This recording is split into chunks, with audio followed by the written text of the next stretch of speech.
Bertemu kembali di channel Helman Jai. Sebelum kita menyaksikan video ini, jangan lupa like, komen, share, serta di subscribe.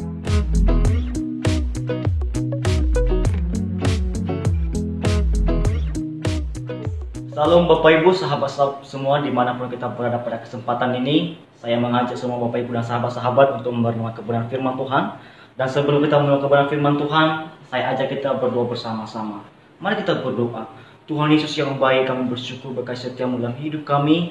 Sepanjang waktu yang telah kami lalui, Engkau telah menyertai kami. Saat ini ya Tuhan, kami akan merenung kebenaran firman-Mu. Biarlah firman-Mu ya Tuhan dapat menolong kami, menguatkan iman kami, dan mengubahkan hati kami. Terima kasih ya Tuhan, kami menyambut kebenaran firman-Mu dengan penuh sukacita. Di dalam nama Yesus kami berdoa, haleluya, amin. Bapak Ibu yang terkasih, sebelum kita mendengar kebenaran firman Tuhan, saya mengajak kita untuk membuka Alkitab kita dari Lukas pasal 18 ayat 35 sampai ke 43. Bapak Ibu yang terkasih, pada teks ini saya akan mengajak kita untuk mempunyai satu pemikiran, yaitu jangan menyerah. Bapak Ibu yang terkasih, dalam kehidupan kita sehari-hari ada kadang-kala masalah, kerikil yang perlu kita lalui. Jadi ada banyak orang Bapak Ibu yang terkasih yang berhenti di tengah jalan, bahkan dia menyerah. Tetapi pada kebenaran firman Tuhan ini mengajak kita untuk jangan menyerah, tetapi harus menyelesaikan setiap masalah sampai finish. Di dalam Alkitab ini, kalau kita baca pada ayat pertama, Yesus hampir tiba di Yeriko. Ada seorang buta yang duduk di pinggir jalan. Nah Bapak Ibu yang terkasih, ada seorang buta yang duduk di pinggir jalan. Kalau kita lihat seorang buta, apa pekerjaannya? Pekerjaan seorang buta ialah meminta, kata firman Tuhan. Dia hanya duduk. Dalam kehidupannya, dia hanya mengandalkan belas kasihan orang. Dia berusaha pada saat ini untuk mendapat makan pada saat ini. Besok hari dia melakukan itu untuk memperoleh kehidupan, untuk bisa mempertahankan hidup.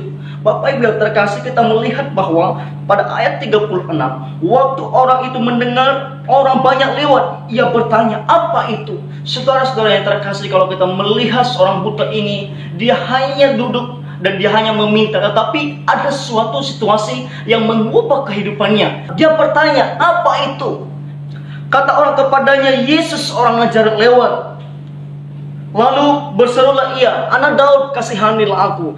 Ketika dia berseru kepada Yesus, Yesus, anak Daud, kasihanilah aku, orang-orang di sekelilingnya berkata kepadanya, hei diam, jangan berteriak lagi. Orang-orang di sekelilingnya menghentikannya untuk berseru. Tetapi ia semakin berseru, dia berkata, Yesus, anak Daud, kasihanilah aku. Apakah kita Bapak Ibu dalam setiap masalah persoalan kita, ketika kita mempunyai suatu target, ketika kita mempunyai suatu tujuan, lalu tiba-tiba ada satu kendala, tiba-tiba ada suatu halangan, apakah kita berhenti pada waktu itu, atau kita semakin semangat untuk mengejar impian kita? Kita bisa bertanya dalam hidup kita, apa ketika saya mempunyai masalah saya berhenti, atau semakin saya berseru, memanggil nama Tuhan, berseru kepada Tuhan supaya Tuhan menolong saya?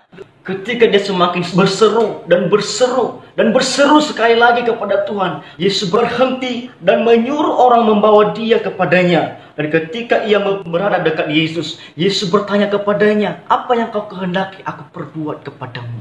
Ketika kita Bapak Ibu semakin berseru kepada Tuhan, mungkin kita sekali berdoa, jawaban doa kita masih belum diberikan oleh Tuhan. Kedua kali kita berdoa, Tuhan masih belum menjawab. Ketiga kali, Tuhan juga masih belum menjawab. Tetapi jangan berhenti di situ. Mari kita semakin berdoa lagi sampai Tuhan berkata, apa yang kau kehendaki aku lakukan bagimu.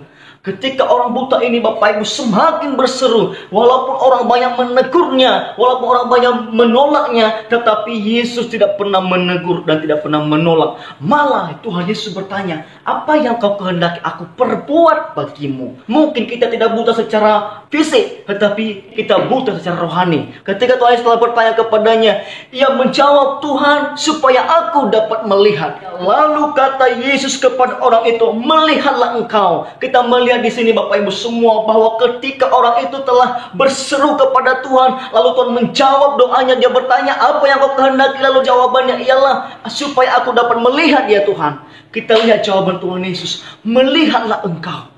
Saya dan saudara, mungkin kita buta secara rohani.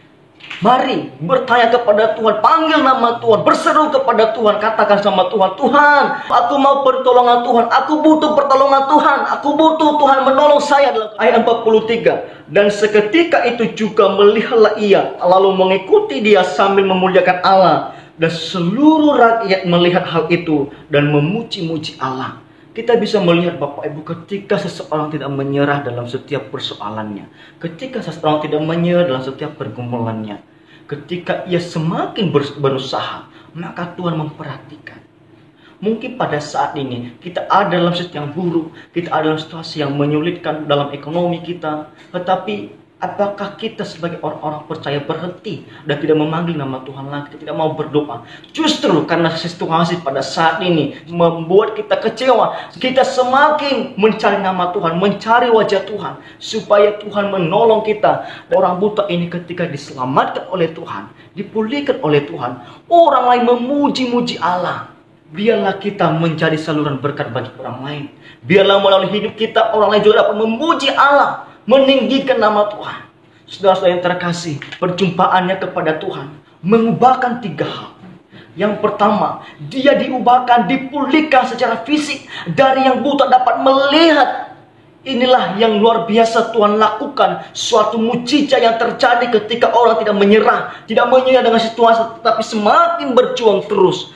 Kedua Bapak Ibu, sesuatu yang terjadi yang ia alami ialah perubahan sosial. Yang dulu dia orang tertinggal, dia dipikirkan orang dan bahkan dia disepelekan. Dia hidup hanya oleh karena belas kasihan orang. Tetapi sekarang dia menjadi pemenang. Dia bisa mengikut Yesus, dia bisa memuji Tuhan, dia bisa melihat. Dan bahkan orang lain sekarang tidak menganggap dia sepele, tetapi orang lain sekarang mengakuinya sebagai orang yang sempurna. Ketiga Bapak Ibu, yang terjadi ketika seseorang tidak menyerah dan memanggil nama Tuhan terus, ialah melalui kehidupan kita, orang lain juga ikut memuji Tuhan. Mari Bapak Ibu semua dimanapun kita berada, biarlah hidup kita menjadi berkat bagi orang lain. Dengan acara apa? Jangan menyerah, karena segala sesuatu usaha yang kita lakukan tidak pernah mengecewakan hasilnya. Sekali lagi, segala sesuatu usaha yang kita lakukan tidak pernah mengecewakan hasil. Mari saya ajak Bapak Ibu semua untuk merenung kebenaran firman ini. Dan biarlah melalui firman Tuhan ini, Bapak Ibu dapat menjadi berkat bagi orang lain. Terima kasih, sampai ketemu Tuhan berkati.